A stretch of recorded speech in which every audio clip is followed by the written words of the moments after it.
दोस्तों बिहार बोर्ड के 11th class के छात्रों के लिए 3 बहुत बड़े अपडेट मैं आपके लिए इस वीडियो में लाया हूं, क्योंकि 11th के छात्र जो है ना उनके लिए नई नई चीज़ें आ रही हैं, नए नए अपडेट आ रहे हैं, नई नई खबरें आ रही हैं। बिहार बोर्ड की तरफ से, एजुकेशन डिपार्टमेंट की तरफ से बहुत सारे नए नए अपडेट डाले जा रहे हैं, दिए जा रहे हैं। देखिए 11th क्लास के बच्चे जो या तो 11th में एडमिशन ले चुके हैं या फिर लेने वाले हैं, किसी कारण से नहीं ले पाए, पहले तो मैं बता दूं पहली खबर कि ऐसे बच्चों के लिए एक बड़ा अच्छा मौका आया है। ऐसे सभी बच्चे चाहें तो अपना कॉलेज चेंज कर सकते हैं या अपना स्ट्रीम यानी कि फैकल्टी चेंज कर सकते हैं, जिसको हिंदी में हम लोग संकाय कहते हैं। यानी अगर कोई बच्चा आर्ट्स में एडमिशन ले लिया है और अगर चाहता है कि नहीं हमको आर्ट्स से नहीं करना है, साइंस से करना है, तो कर सकता है। अगर साइंस में ले लिया, चाहता है कि हमको आर्ट्स में जाना है, तो कर सकता है। अगर कॉमर्स में ले लिया, साइंस या आर्ट्स में जाना चाहता है, तो कर सकता है। ये मौका है और 10 नवंबर तक मौका है। लेकिन यहां पर मैं आपको बता दूं कि चाहे आपको कॉलेज चेंज करना हो, चाहे आपको स्ट्रीम चेंज करना हो, आपको हर हाल में पहले वाला एडमिशन कैंसिल कराना पड़ेगा और उसके बाद नए सिरे से स्पॉट एडमिशन का जो डेट आया, जो 10 नवंबर तक रखा गया है, उस स्पॉट एडमिशन के लिए ऑनलाइन करना पड़ेगा। प्रिंट आउट उसका निकालना पड़ेगा ऑनलाइन करके, फी पेमेंट करके, और उसके बाद जिस कॉलेज में, जिस स्ट्रीम में आप एडमिशन लेना चाहें वहां पहले खाली सीटों की संख्या चेक करनी होगी, जिसका लिंक डिस्क्रिप्शन और कमेंट में दिया हुआ है, और उसके बाद वहां अपना सारा डॉक्यूमेंट लेके पहुंच जाना है। याद रखिए कि जैसे ही आप पहले वाले कॉलेज जहां आपका पहले एडमिशन हुआ था, जैसे ही वहां एडमिशन कैंसिल कराइएगा, वहां से सारा डॉक्यूमेंट आपको मिल जाएगा। और अगर कोई कॉलेज नहीं देता है तो उसकी शिकायत कर सकते हैं, डॉक्यूमेंट आपका देना पड़ेगा, क्योंकि भाई जब आपका एडमिशन ही वहां कैंसिल हो जाएगा तो वहां डॉक्यूमेंट रखना कोई तुक नहीं बनता है, कोई उसका कारण नहीं बनता है।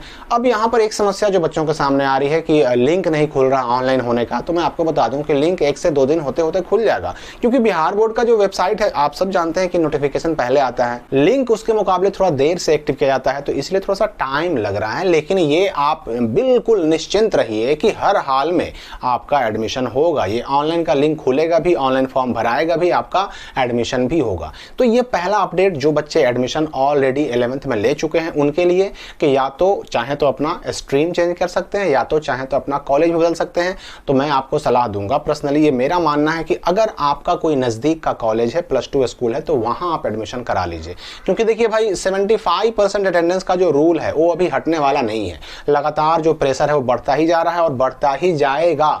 इसलिए अगर कॉलेज नजदीक रहेगा, आपका +2 स्कूल नजदीक रहेगा, तो इंटर में 2 साल पढ़ना है, आपको आसानी होगी, आराम होगा, दिक्कतें आपको नहीं होंगी। और दूर रहेंगे तो भाड़ा तो खैर लगेगा ही आने जाने में, और भी कई तरह की परेशानियां आपको झेलनी पड़ सकती हैं। इसलिए 10 नवंबर तक मौका है, ये काम जरूर करें। चाहे आप अपने ही कॉलेज में जहां पहले एडमिशन लिए थे, चाहे आप अगर उसमें भी सोच रहे हैं कि हम अपना स्ट्रीम चेंज कर लें, आर्ट्स से साइंस, साइंस से कॉमर्स कर लें, तो भी उसके लिए आपको पहले एडमिशन कैंसिल कराना पड़ेगा, पहले वाला, और नए सिरे से स्पॉट एडमिशन के लिए ऑनलाइन करके और फिर से एडमिशन लेना पड़ेगा नए स्ट्रीम में। लेकिन उसके लिए भी शर्त है कि सीट खाली होना चाहिए। दूसरा महत्वपूर्ण अपडेट जो बिहार बोर्ड के 11th के छात्रों के लिए है वो ये है कि 11th का रजिस्ट्रेशन, जिसका डेट जारी कर दिया गया था, नोटिफिकेशन जारी कर दिया गया था, 11th में एडमिशन लिए हुए बच्चों का रजिस्ट्रेशन फॉर्म जारी कर दिया गया था, लेकिन फिर अचानक से उस डेट को कैंसिल कर दिया गया। मैंने आपको पहले वीडियो में बताया भी था कि देखिए डेट जो कैंसिल हुआ ना, ये सिर्फ इसीलिए हुआ है कि बहुत सारे बच्चे ऐसे हैं जो अभी भी एडमिशन से चूक गए हैं, यानी किसी कारण से एडमिशन नहीं ले पाए। तो ऐसे बच्चों को दोबारा एडमिशन कराने का मौका देना है बिहार बोर्ड को, इसलिए रजिस्ट्रेशन डेट को दे करके कैंसिल किया गया।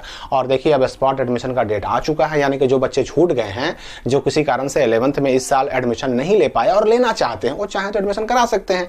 यानी ऐसे बच्चों को मौका देना ही वो मकसद था जिसकी वजह से 11th का रजिस्ट्रेशन डेट 2023 का आया और आने के बाद कैंसिल किया गया, यही कारण था। तो अब जबकि स्पॉट एडमिशन का डेट आ गया है, 10 नवंबर तक डेट रखा गया है, तो अब इस 10 नवंबर का डेट जैसे ही खत्म होगा, एक बात और याद रखिएगा कि अगर मान लेते हैं कि 10 तक काफी सारा टाइम ऐसे ही निकल गया और लिंक एक्टिव नहीं हुआ ऑनलाइन करने का, तो इस डेट को बढ़ाया भी जाएगा।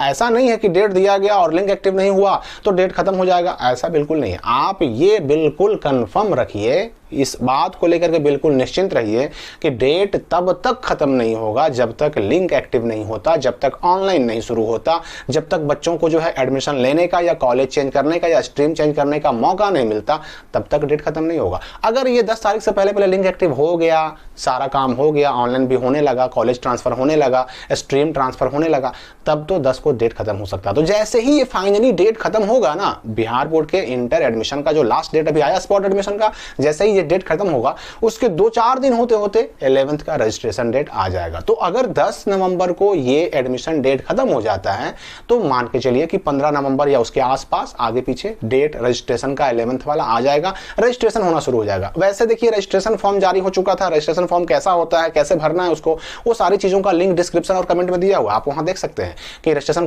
फॉर्म जो है कैसा आने वाला है, कैसे भरना है उसको, क्या क्या भरना है उसमें, ये सब कुछ आया हुआ है। और तीसरी महत्वपूर्ण बात जो आपको मैं बताने वाला हूं वो है 10th पास स्कॉलरशिप का। 10th पास स्कॉलरशिप 2023 जिसके लिए बच्चों को 10,000 8,000 मिलते हैं।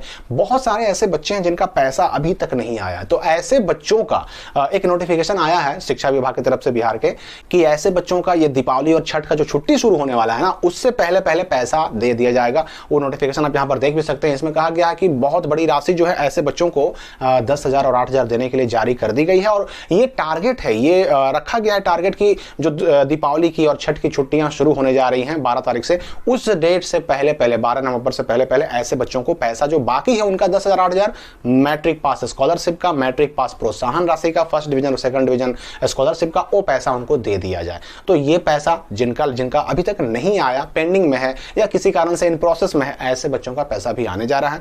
अब लास्ट में चलते चलते मैं एक बात आपको और बता दूं कि देखिए भले ही आपने 11th में एडमिशन के दौरान जो वहां अपने कॉलेज में जो एडमिशन फॉर्म जमा किया था उसमें कोई भी सब्जेक्ट आपने चुना हो, उससे नहीं मतलब है। आप जब रजिस्ट्रेशन होगा उसमें जो चाहे वो सब्जेक्ट ले सकते हैं, लेकिन रजिस्ट्रेशन के दौरान स्ट्रीम चेंज नहीं कर सकते। आर्ट्स में है तो आर्ट्स में रहेगा, साइंस में तो साइंस में ही रहेगा, कॉमर्स में तो कॉमर्स में ही रहेगा। अगर स्ट्रीम चेंज करना है तो अभी 10 नवंबर तक मौका है, उस वक्त सब्जेक्ट आप चेंज कर सकते हैं। यानी कि सब्जेक्ट जो 5 कंपलसरी होते हैं और एक ऑप्शनल होता है, उनमें आप चाहें तो कोई भी ले सकते हैं, कोई भी हटा सकते हैं। उस वक्त जो लीजिएगा वही आपका वैलिड माना जाएगा। अभी एडमिशन में आपने क्या चुना क्या नहीं चुना उससे मतलब नहीं है। तो इन बातों का ध्यान रखिए। कोई अगर डाउट फिर भी बच जाए तो कमेंट में पूछ सकते हैं। मिलते हैं अगली वीडियो में एक नई जानकारी के साथ।